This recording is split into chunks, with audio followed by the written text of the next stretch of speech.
Hello everyone and welcome to Totally Inappropriate as live. I would do more lives, but I need to have people in the chat to help me out. So that's the reason why I'm doing it as live. You'll see why anyway. But yes, we're in Totally Inappropriate. I have my iced coffee with me in my banana splits mug, as you can see. One banana, two banana. And of course the banana splits inside. I loved the banana splits when I was growing up. Absolutely loved it. And it was shown on ABC like for 10 odd years. It was amazing. That was the thing. We never recorded anything, because if we recorded anything, it was always on, everything was repeated. So, if we missed it the first time, we'd watch it again later on whenever they'd show it again. It's much like Doctor Who. I had to get that in there, but I'm going to be talking a bit more Doctor Who during this special as live edition. So I hope everyone out there had a really lovely Easter. My family are now separated, so it's a little difficult to try and keep all our traditions and everything together. And so it was up to me pretty much to make sure that, I had fish on Good Friday, all that sort of stuff. Fish fingers, close enough. Anyway, no custard though. No custard, yuck. Oh, that was a stupid idea. Anyway, but during the Easter break, I decided I needed to watch some films.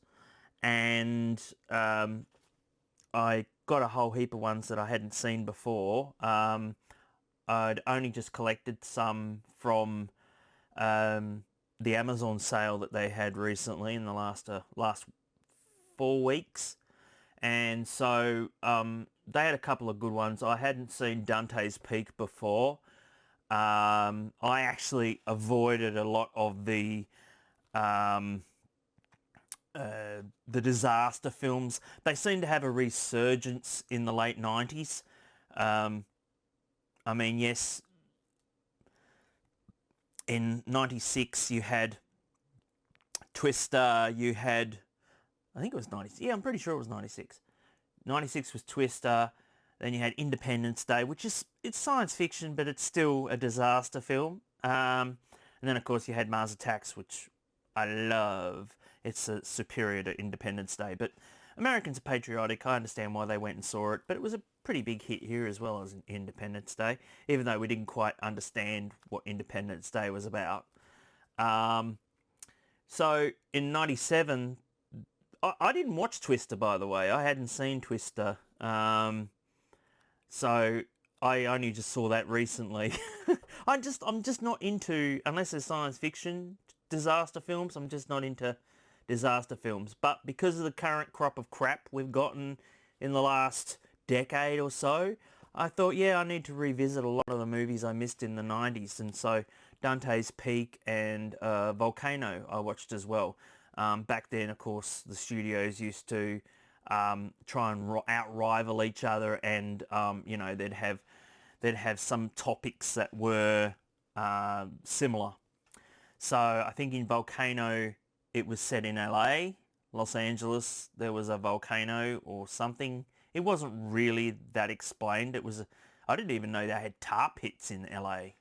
I need to check them out next time. But apparently this is where the volcano started from, the tar pit. Anyway, it was stupid. As soon as I saw Anne Heche's name come up on the screen, I was like, oh no. Oh gosh. And then I got Dante's Peak, and Pierce Brosnan, because I hadn't seen any of these. So Pierce Brosnan, Linda Hamilton, I thought, yeah, that might be a really, really good film to watch.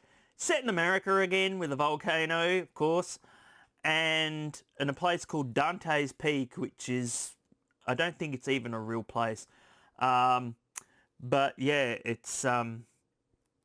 it wasn't very good. I didn't enjoy it. I was really mad because I got this cheap, and it's 4K, and I didn't realise that Kino Lorber did this release, and if I'd have known that, I probably wouldn't have bought it, because I don't like Kino Lorber very much as a physical media collector. They're just a bit anti-international consumer, really. And they don't do very good quality discs either, unless they want to prove me wrong, and they can send me more. But yeah, the Blu-ray is region locked, but the 4K isn't, and I just wanted to watch the film anyway. But it wasn't that great, and there's a scene in the movie, well, there's a couple of scenes. So they have to go up a mountain to save a grandma, and these two kids are driving in the car. I mean, kids. I mean, they're like under 13, driving a car up a mountain in volcanic ash, and they're trying to save a grandma and her dog, and the dog runs away towards the volcano while it's erupting, and so they go on this big travel with Pierce Brosnan and their mother, Linda Hamilton, and the grandma, without the dog. And then they get in this boat. It's an aluminium boat. We call them aluminium here, not aluminum, but it's not a very good boat, and it only holds 5 people, luckily. And the water that they get on is acidic. It's acid water caused from the volcano. I don't even know how it works, and I don't even know if it's scientifically possible. But anyway, they get in this boat, and of course they realise, oh no, something's wrong with the engine. And the propeller's been totally melted from the acid of the water. And so Pierce Brosnan decides to, this is a real strange scene, Pierce Brosnan decides to take off his coat, wrap it around his arm, and use it as an oar to get them to shore. Now, they're still a fair way away from shore, right? And and the dog's gone. So thankfully, they notice that the bottom of the boat is slowly rusting, not rusting away, it's slowly disintegrating because of the acid. And so they all get their legs in the air while he's rowing the boat with his jump jacket or whatever. And then Linda Hamilton decides to get back on the outboard motor, and she's there holding it, trying to get a thing. It's got no propeller. It ain't going anywhere. But anyway, that's what she does. And I just thought that was hilarious, and I'm just laughing through this. And then they just get and they're just about to lose the boat. The boat's just about to sink. And they're about 2 minutes off from shore. And Grandma decides to jump out of the boat, grab the boat, and take it to shore. And I'm just like going, really? Really? This is action-packed. And I was like, yeah, that's going to work out well for Grandma, and it did. She died shortly after from her wounds, and she didn't live long enough to find out that her dog was still alive, and that he'd travelled 20 kilometres while they were all going on this little adventure. So thankfully he didn't get on the boat, because he would have been toast. And they go and save the dog who's just close to the lava to get killed, and it jumps into a truck that they found at Ranger Station. And yeah, I was like, okay, yeah, I think that might be the moment that they did the whole action sequence and everything, and it was a terrible film. That's why I reckon that Kino Lorber decided to release it. But of course, this was a Universal film, so I thought Universal would distribute it, but obviously not. There's actually a few movies that they haven't distributed lately. I noticed, is it Tropic Thunder? Tropic Thunder never got released. That was a Kino Lorber thing too, so they must have a deal with Universal. But anyway, that was my experience with Dante's Peak. I kind of laughed through most of it. The ending was absolutely atrocious. I was like, okay, everybody's left the town of Dante's Peak. There's lava going everywhere. And yeah, I'm not going to spoil the ending if you haven't seen it, but I was not impressed at all what happened to Pierce Brosnan and Linda Hamilton as well for like 2-3 days. I was just like, yeah, no. So it's not the greatest. I'd watch it again on a rainy day maybe in 10 years time, but yeah, it's not my sort of cup of tea. Next up is a movie that I saw, and I might do another special on it, but it's Pee-wee's Big Adventure by Criterion. This is the UK release because Criterion is releasing in the UK, which is nice because we get to play them on our players as well. So, but this comes with an audio commentary by the late Paul Rubens. There's a backstory to this, me loving it, and I've actually got a shirt that I have saying, calling Mr. Herman. You get that reference. But this is a highly quotable movie as well. And so, yeah, this was totally approved by Tim Burton, as you can see on there. And it's a great Easter film. Actually, it's a great Christmas film, to be honest. It's a great film for the family. There's subtle references. Subtle. Unfortunately, they've lost the art of subtlety. But there are some... There's like a... there's like a scene with Pee-wee escaping with an escapee prisoner. And he has to get through a roadblock. So Pee-wee gets dressed in women's clothes. And there's like this moment where the prisoner's looking at Pee-wee like, hey, I've been in prison a long time. But yeah, the kids wouldn't pick that up, all right? And that's the difference between subtlety and not so subtle as they are recently. But I really... Pee-wee's Big Adventure is a really good film, and I'm so glad that I finally own it. It was never ever released here in Australia. None of the discs were ever released here in Australia. DVD, Blu-ray, any of that. For some reason, they just feel like, Pee-wee wasn't really an Australian thing. I remember seeing a bootleg... I got a bootleg copy of Pee-wee for the HBO special. That was 1981. So, yeah, Pee-wee has never been big here in Australia. That's why it's a big adventure. The music's fantastic as well, and it's just a really good time. If you don't know what it's about, Pee-wee loses his bike, or someone steals it, and he gets told that it's at the Alamo basement. It's in the Alamo basement, and so he has to travel across country to get to the Alamo. And strangely enough, it only takes the hour, because it's a 90-minute movie, and it only takes an hour before he gets to the Alamo and finds out where it is.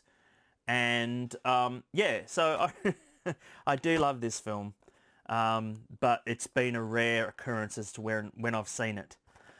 So yeah, and thankfully they released it in the UK. So it's another fantastic Easter film. Next up is Freaked. Now, I bought this about a month ago, and I thought, oh, I've got this whole box of 4K Blu-rays that I haven't even really got into yet. And there they are there. And I just thought, I might watch Freaked. So I watched Freaked. I still haven't packed them away. I watched Freaked, and I really enjoyed it. It's another really great... I can pick them. It's a really great holiday film. Kids, I think, would like it for the gross out humour. It's a very early 90s film. And it's about this guy who... he is a child actor, and he is no longer a child actor, but he does, like, promotions and stuff like that, and he has to promote this horrible stuff, radioactive stuff, and he's like, yeah, sure, I'll do that. But somewhere along the lines, he falls in love with a progressive, and she ends up, they all accidentally like end up in this tourist trap run by Randy Quaid, and it's a freak show thing. But what they don't realise is Randy Quaid is a mad idiot, and he is producing all these freaks. And so, what's his name? Alex Winter, of course, from Bill and Ted. He gets freakified, and for the most of the movie, he's got this horrible, like, half bat face thing, like it's not complete. And he meets Dog Boy, played by Keanu Reeves. The progressive who travels with him, the progressive girl, she ends up with a male chauvinist pig, actually combined together. So the two of them have to work together, which is hard, and especially since the male chauvinist pig, you know, is always trying to grab for a boob or something like that, you know. And she's going, "You pig, rah, rah, rah." Anyway, that's common. So anyway, that's what it is, and it's about him trying to escape. And there's this scene. There are utterly millions of crazy, loony scenes for this film, and it's just, I cannot explain it. If you haven't seen it, I think you will thoroughly enjoy it. It is really, really good and fun. I'm so glad I got to watch this over Easter. Oh, by the way, Bobcat Goldthwait's in this as a sock. That's him there. There he is. He plays a sock with an actual body. Yeah, with a secret. I felt that this was a particularly Easterish movie. And that was Doctor Who and the Daleks. The 60s aesthetic, the hair, the costumes, the makeup for the Thals, and the Daleks. The Daleks are just darling Daleks. And they are beyond reason. They wish only to conquer. And so this stars Peter Cushing as Doctor Who, or as we in Australia say, Doctor Who. But yes, Doctor Who. But I love these boxes that they released, Studio Canal, and not a big Studio Canal fan either, but I had to get these from the UK when they were released. And I'll have you know, these were actually shown in the cinema here in Hobart, and they sold out.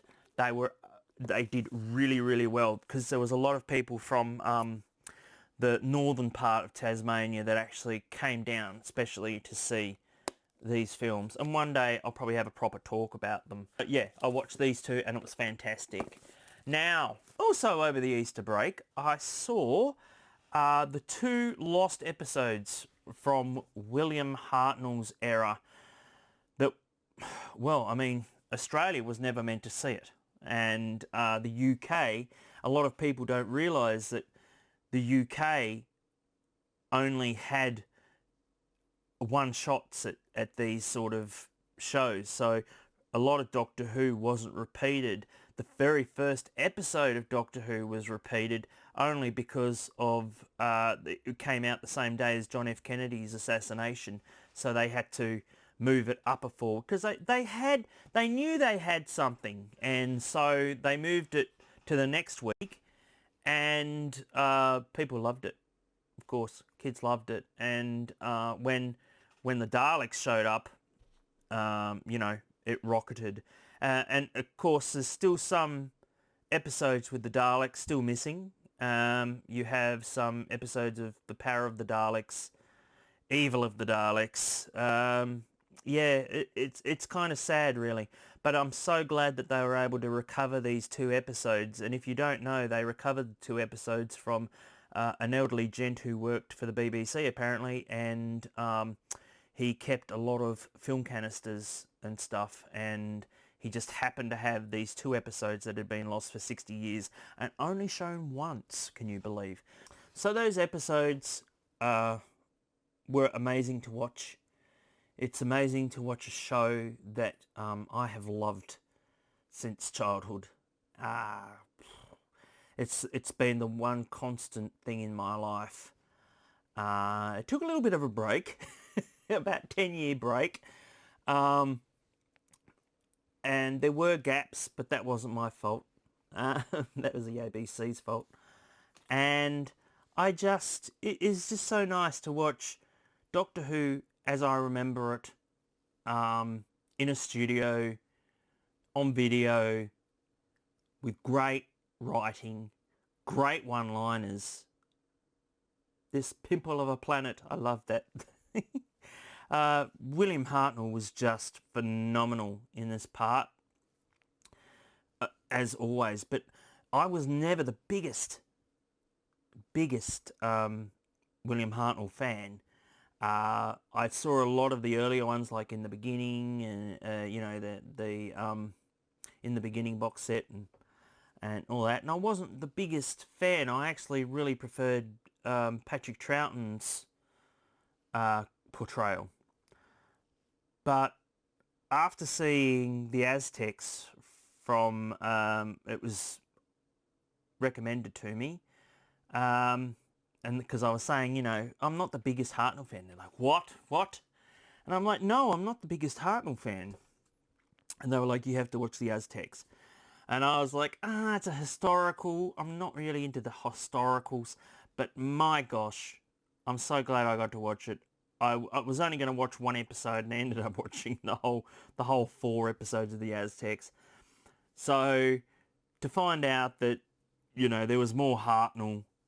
There is one story that I have never seen of Hartnell's that I actually have on DVD that I still haven't watched. I've heard it's not that great, but it's the French Revolution one. I think there's definitely some lost episodes of that, and I think the animation wasn't that great. Saying that, I also haven't seen the Savages animation, which I also have. I bought it cheap. Don't judge me. But anyway, so it was actually really enjoyable, and I tried to stay away from the Film is Fabulous YouTube channel. They were showing a lot of little snippets. It was only like 5 seconds or whatever. But I stopped because I was like, I really want to see this first and see. I love the fact that how well they've restored these episodes. But I just need to see the episodes before I actually judge. And I don't want anything spoiled because I don't know this story. No Australian really knows this story. It was never ever shown here. The show was very popular here, but not this particular story. This story was actually sent straight back to the BBC for them to trash. Because back then the ABC used to do a lot of editing and a lot of censorship, and when they saw that it was a 12-parter, they balked and they said there's too much to cut. And there is a bit of violence in the episodes that I saw that they would definitely have cut out, like the knife and stuff like that, because the ABC are absolute Karens. But but yeah, they would have cut a lot. I think if they'd have seen episode 4 with Katerina's death, they would have cut that for sure. I think she ends up out in space. She doesn't last much longer. And to be honest, when I was watching with these shows, and I know all the legends, I know the legends of Mavic Chen, the villain of the piece, who was amazing. Kevin Stoney, what a performance. What a freaking performance. And the BBC, in their infinite wisdom, try to say, hey, we are being totally and utterly racist here. We apologise. Fuck you. Just fuck you. It doesn't matter. This is a performance from 60 years ago that you tried to trash, you pricks. and now you're going to tell us what it contains? Just go fuck yourselves, BBC. Anyway, that's why I use VPN. No, I'm just joking, but it's true. Uh, everybody should use a VPN against the BBC. People would use a VPN for the ABC, but there's nothing even worthwhile on that. So it wouldn't matter. But, what else? Well, like I said, so there would have been a lot of stuff cut out from those episodes. And, I love William Hartnell so much now. It's just, it just took me this long to really like his performance as a Doctor. And I know he's the first Doctor and everything, and a lot of the young ones don't quite understand how important he was. I mean, even I knew how important he was, but I wasn't a fan. But it was probably because I haven't seen that much, and what I had seen was the very early ones, which is what they'd kept. They'd kept, An Unearthly Child, and, the cavemen, and the Daleks. Thankfully, the Daleks was retrieved. That was another nearly lost one. And actually, I think that was the thing that snowballed all this, having to keep original materials that they'd shot in the 60s, because a lot of stuff is still lost. I mean, I think there's like 95 episodes of Doctor Who still lost. So it was really wonderful to, have those 2 episodes back again.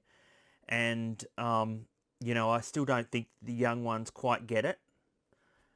Some do. Some quite understand that, Doctor Who is a lineage of great television, and it's just got into a real rut right now with this modern slop.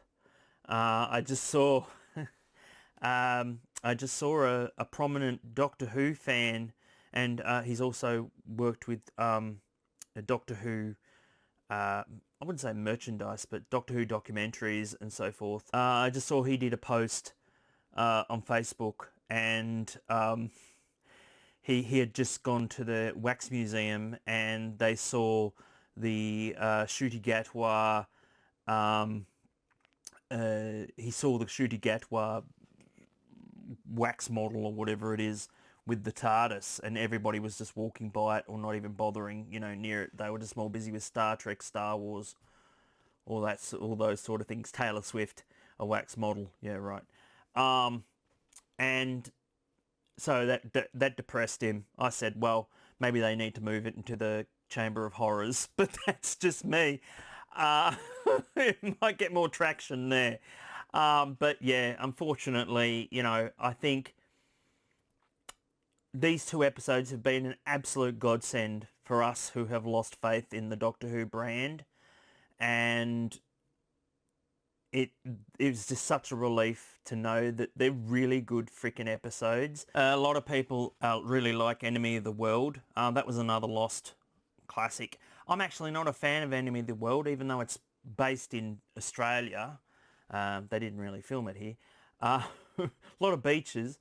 But yeah, I'm not the biggest fan of those sort of things, and I kind of didn't expect much from these 2 episodes that were lost. And of course, there's still more episodes out there. I think another 7 are missing. But wow, what a fantastic couple of episodes. And because we had the missing episode 2 already, we just watched the 3 of them together, and what a fantastic story.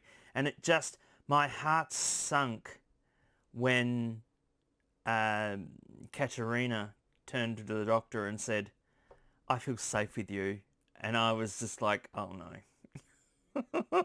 I was like, oh, my stomach just dropped, and I was like, oh.